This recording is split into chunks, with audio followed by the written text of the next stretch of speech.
ఏపీలో జూన్ నెల పెన్షన్ల పంపిణీకి ప్రభుత్వం రంగం సిద్ధం చేస్తుంది. గత నెలతో పోలిస్తే పెన్షన్ల లబ్ధిదారుల సంఖ్యను పెంచి ఇవ్వబోతుంది. కొత్తగా వితంతు పెన్షన్లను ఇందులో చేర్చింది. దీంతో లబ్ధిదారుల సంఖ్య కూడా పెరిగింది. జూన్ 1న పంపిణీ చేసే పెన్షన్లకు సంబంధించిన నిధుల్ని ప్రభుత్వం ఇవాళ విడుదల చేసింది.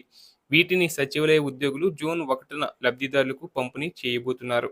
జూన్ నెలలో ఎన్టీఆర్ భరోసా పథకం కింద పింఛన్ల పంపిణీ కోసం మొత్తం 2,728 కోట్లను ప్రభుత్వం ఇవాళ విడుదల చేసింది. ఈ నిధులు సచివాలయాల ఖాతాల్లోకి పంపిస్తారు. వీటిని ఉద్యోగులు డ్రా చేసి జూన్ 1న లబ్ధిదారులకు అందించాల్సి ఉంటుంది. అలాగే ఈసారి మొత్తం ఏపీ వ్యాప్తంగా 62,34,445 మందికి ఎన్టీఆర్ భరోసా పింఛన్లు పంపిణీ చేయాలని ప్రభుత్వం నిర్ణయించింది. ఇందులో కొత్తగా 5,600 మందికి స్పాజ్ పింఛన్లు ఇవ్వబోతున్నారు. వీరి కోసం 2,24,00,000 ప్రభుత్వం విడుదల చేసింది. అలాగే పెన్షన్ల లబ్ధిదారులు ఎవరైనా చనిపోతే వారి స్థానంలో కుటుంబ సభ్యులకు స్పాజ్ పెన్షన్ కేటగిరీ కింద ఆప్షన్లు అందించాలని ప్రభుత్వం ఇప్పటికే నిర్ణయించింది. దీంతో కొత్తగా దరఖాస్తులు తీసుకుని లబ్ధిదారుల్ని ఎంపిక చేసింది. వీరికి తొలిసారిగా జూన్ నెలలో పెన్షన్లు అందుతాయి. ఇకపై రెగ్యులర్గా వీరికి కూడా మిగతా లబ్ధిదారులతో పాటు పెన్షన్ అందిస్తారు.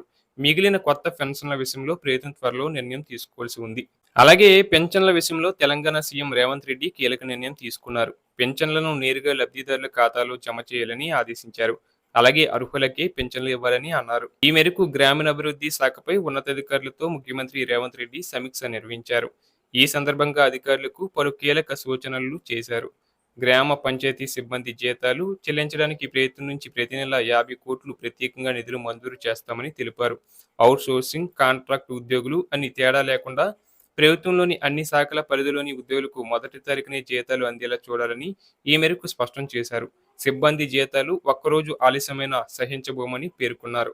రాష్ట్రంలోని 50,000 మంది గ్రామ పంచాయతీ సిబ్బందికి ప్రతి నెల 1వ తారీఖునే జీతాలు చెల్లించేలా అవసరమైన చర్యలు తీసుకోవాలని సంబంధిత అధికారులను ఆదేశించారు. ఐఏఎస్ అధికారులకు ప్రతి నెల సమయానికి జీతాలు అందినట్లే గ్రామ పంచాయతీ సిబ్బందికి కూడా వేతనాలు అందాలని ఈ మేరకు స్పష్టం చేశారు. సొంత ఆదాయంపై గ్రామ పంచాయతీల స్వాతంత్రతను నిర్వీర్యం చేస్తూ గత ప్రభుత్వం తొలగించిన నిబంధనలను పునరుద్ధరించేందుకు చర్యలు తీసుకోవాలన్నారు. తెలంగాణ పంచాయతీరాజ్ చట్టం 2018లోని సెక్షన్ 73 ప్రతిపాదిత సవరణ ప్రకారం గ్రామ పంచాయతీ సొంత ఆదాయాన్ని ట్రెజరీ ఖాతాలో కాకుండా బ్యాంకు ఖాతాలో జమ చేసే విధంగా సవరణ చేయాలని ఆదేశించారు.